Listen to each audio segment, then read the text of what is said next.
Alright guys, girls, people watching, followers, we made some progress. We're going to call this the FX8. So, for those of you who watched the other video, there's like 23 of you, but thanks. So this is the subframe. As you see, I had to notch a bunch out. There's our F20 out of our s2000. And now it's in our Rx8.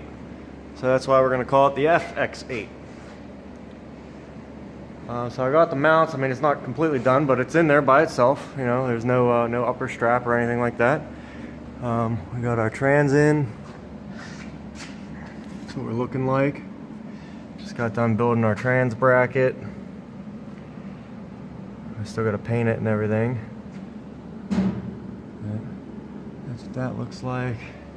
And here's our engine mounts. Still have to finish the front. There's going to be another angle that comes down this way. And then we have to close off the inside there. We're just going to build a square little closeout plate. Same on this side. As you see, it's in. We're also going to have to notch this bottom part here. We're going to go up with that, and then another plate's going to go in the middle so we can sandwich it with the nut. Same with that side. And we need to cut that out. Got our pan in there. Pan's a little close. I might put a little spacer underneath this mount just to raise that up a little bit. So it's a little closer than I wanted it to be. I didn't know exactly where it was until I welded this plate in. Probably should have waited on the mount before I welded, or did the mount after I did the plate. But either way, so we can just space it. It's fine. It's not touching though. It's not touching anywhere, which is awesome. That's the other closed spot right there. I don't want to remove any more from that. Due to that's where the steering rack's gonna go. So we're gonna try and put maybe a little triangle brace there. There's gonna be a big triangle brace there. Then a brace from this lower mount to this mount, because that's actually, maybe I can get a view of that, but it's actually, the engine sits back from there. So there will be a brace across there.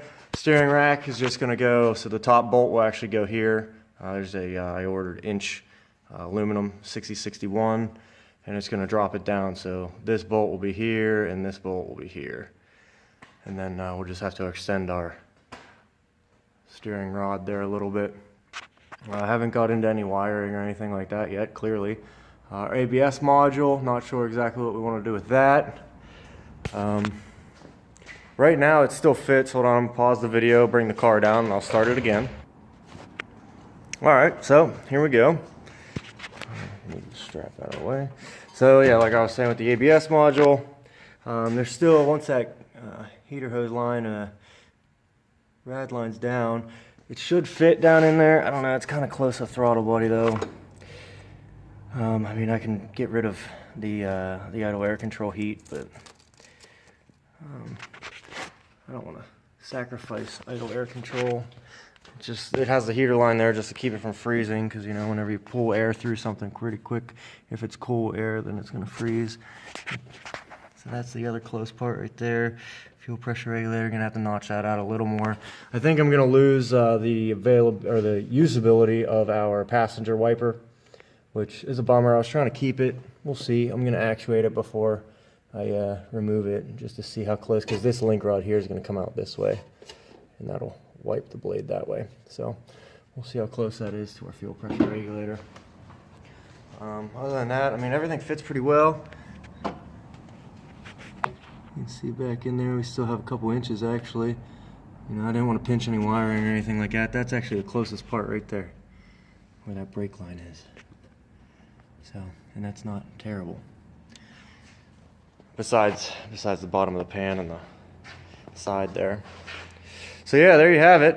Our shifter's lined up kind of well. The bucket's there. It's not completely there. It's about halfway, so we're going to have to chop a little bit off. We'll go ahead and cut a little bit off of here. So you can see. So yeah, this is going to come forward. I mean, we had to do it on the Forester also. This one's actually not as bad as the Forester though. So I'm still going to have to pull my shifter, you know, give it a nice angle, bring it back, just so that it's not all funky for me when I'm sitting in there. But yeah, so there's your video on the FX8. That's our crazy ass welded shifter. Doing some goofy stuff there. But, all right, until next time, you know, got to go back to work. Monday's next, so no more progress until next Friday or Saturday. All right, we'll see you.